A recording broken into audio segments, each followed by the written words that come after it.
Meet the Diplomat, my very first non-combat build for Starfield. This is a character build focused on words more than actions.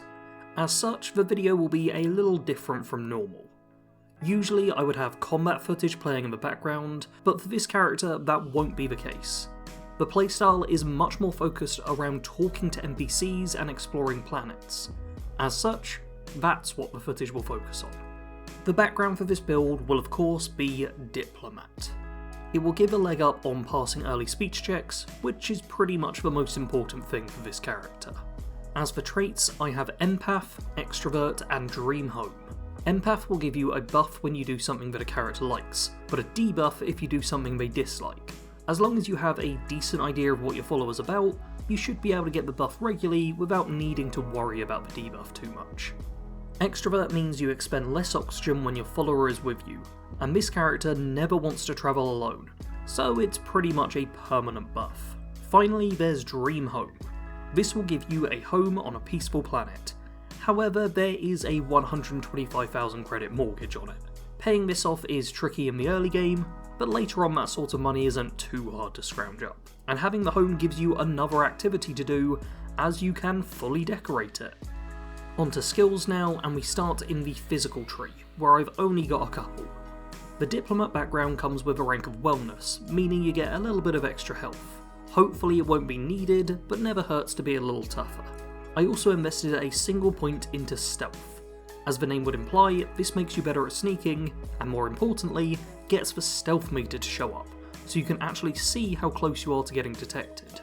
While this isn't a stealth build, it certainly isn't a combat build, so there's likely going to be situations where you want to sneak past enemies rather than fighting them. In the social tree, we have the most skill points spent by far. First up is just a single rank of Commerce. This is another starting skill for the background, and while you can increase this higher so that you can make more money, I felt no inclination to do so. A skill I did level up all the way was Persuasion.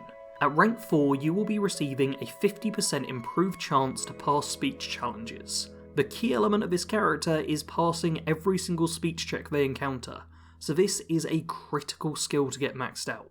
If you want a little help with leveling it, then I would recommend doing the repeatable Media Sponge mission, which can be picked up in Cydonia. I have a whole video about it if you want to know how to get that underway. Next skill to grab is Diplomacy, also at max rank. With this you can use your scanner to force NPCs to stop fighting for an incredibly long amount of time.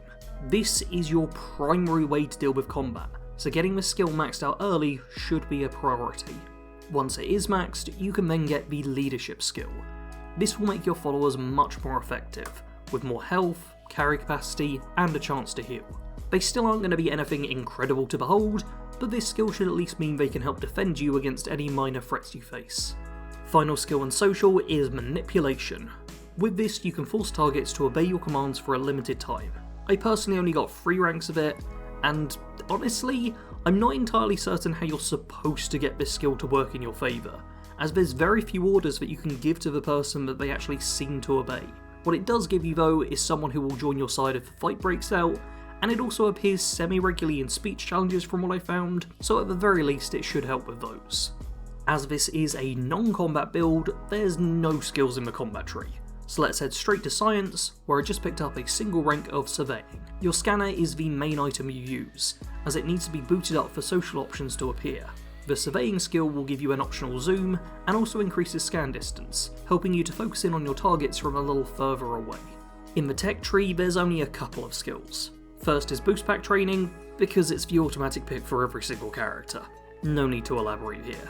I did also get Targeting Control Systems, which allows your ship to target specific components of enemy ships in combat. While this isn't a character that wants to be doing all that much space combat, this skill really is essential for your weapons to be used effectively, but that's something we'll go over more in the ship section. Onto equipment now, and I do have a recommended weapon despite this not being a combat build. The Nova Blast Disruptor is an EM weapon, meaning it doesn't hurt your enemies, but instead knocks them out. This gives you a way to incapacitate those who you can't talk down, and leave the killing to those more suited for it. By holding the aim button, you'll get a stronger charge on the blast, incredibly helpful considering the weapon has very few shots available. If you want to play the character a little less peacefully, You can always use whatever weapons you want. While having no weapon specialisation does mean you're not great with any specific type of firearm, it also means all weapons are equally viable for you. For spacesuit pack and helmet, you just want to use whatever you can get your hands on to keep you alive. You are wanting to avoid combat, so hopefully the resistances aren't needed, but they are all required pieces for getting around the universe. When it comes to apparel, there are some actual options to go for. You'll want to have a formal suit equipped. For me, this was the Neo City Courtwear, which grants a better persuade chance, but I'd recommend keeping an eye open for other suits, especially if you can find various ones that maybe help with your other social skills too. Additionally, you'll want a Neuroamp equipped. These can be purchased at Ryujin and help with the social skills. I had a Neurocon Mark II equipped while playing, which increased diplomacy by 10%, a very helpful bonus for the character. For your spaceship, you can really use anything you want, but my main recommendation would be to make sure it has EM weapons. These are the ones that deal very little damage, but are great for disabling ship systems. I personally built my own ship, which went through a number of different names: the Negotiator, Diplomatic Visa, Talky McTalkface. Honestly, I had no idea what to call it, so if you've got any suggestion, then leave them in the comments. With this ship, I built the weapons to first deplete an enemy's shield, and then use the dual EM blasters on the wings to shut down the enemy's weapons so that they would be rendered harmless. I also tried to build the ship with some nice living quarters and fancy feeling Deimos parts, as I felt that a Diplomat would care quite a bit about comfort and style. If you'd like to see a full ship build video for this, let me know, as I'm a little on the fence about whether or not I do a ship build for this one, as it is a pretty basic early game ship overall. When it comes to factions, there's not really any one that you should feel super obligated to complete. This character is more about bringing things to a happy conclusion for everyone, rather than trying to advance a specific party's interests. You can freely join pretty much any faction you want to in the game, although I would say that the Crimson Fleet probably aren't a great fit. What you want to focus on is avoiding combat wherever you can, with both factions and missions. While this isn't always possible, it should be something you strive to do at every turn. As such, I'd recommend keeping an eye on mission boards for any missions which don't include the word kill or destroy, as they will typically be ones you can complete without resorting to violence. If you're still itching for a main faction recommendation, then the best I can advise is to join up with Ryujin. Most of their missions don't involve combat, and several even reward social focused characters, although the stealth sections may provide a few problems without further stealth skill investment. You're always going to want to have a follower with this build, and I personally recommend grabbing one of the main members of Constellation: Sarah, Andrasia, Sam, or Barrett. These are the characters who will like or dislike things that you do, and building relationships with them should be a rewarding experience for you. Which of them you pick as your main follower really comes down to whichever one you have the easiest time making like you. You want a follower with you that is easy to please, so that you can get the empath buff regularly. In my case, this was Sarah, but feel free to go with whoever you're most comfortable with. Whichever member you choose, make sure to equip them with the best weapons and armour you can. They're going to be the ones doing the majority of the fighting, so ideally they'll have much better equipment than you.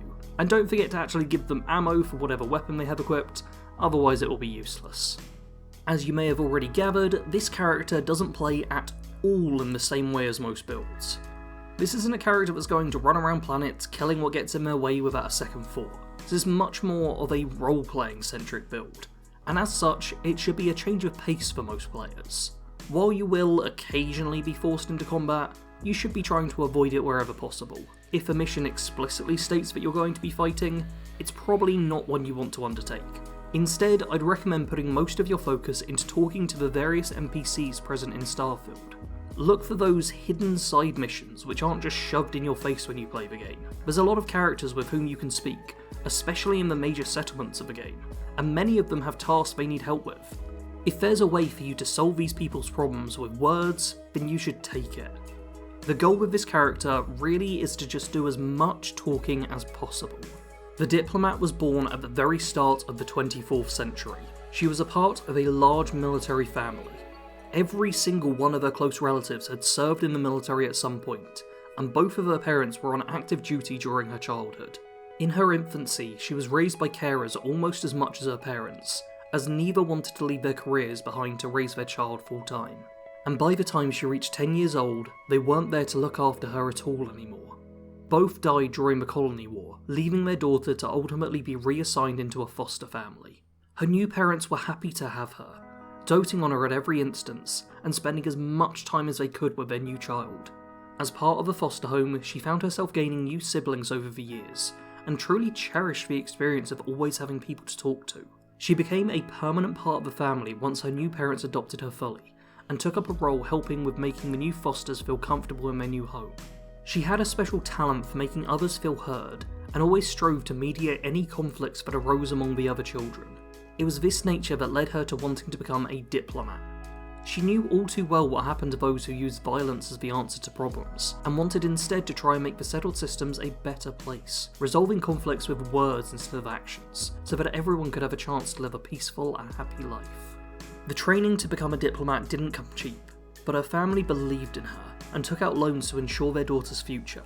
She studied hard and found herself a perfect fit for the whole business. She made it through training successfully, and became a full-fledged diplomat, and from here, her career went off to a stellar start. She resolved many disputes, both small and large. Due to her actions, several minor conflicts were avoided entirely, and no doubt lives were saved. For years, things went well.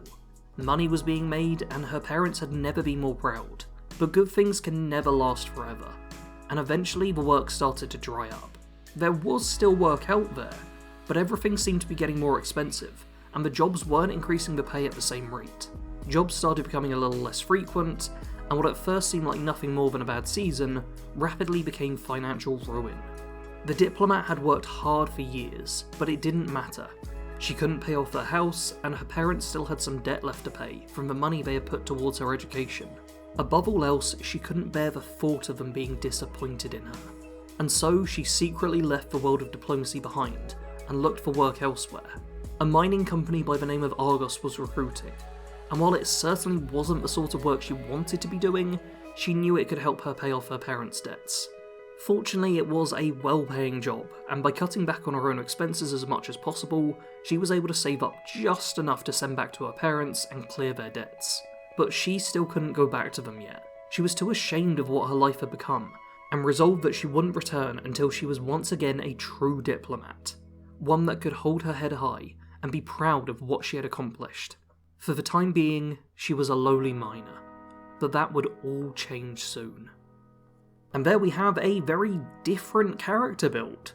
I am curious how this one will be received, as typically dealing a bunch of damage and fighting lots of things is the focus of character builds. As such, please do leave a comment to let me know if you'd like to see more builds which don't focus on combat. There's a bit of a limit on what I can manage due to the nature of Bethesda games, so most future builds will be combat focused, but I'd be happy to do something like this again if the reception is good enough. Anyway, if you do want more Starfield builds, then check out the playlist of them on my channel, subscribe for more like this, leave a like if you enjoyed, and as always, thanks for watching. Sarge out.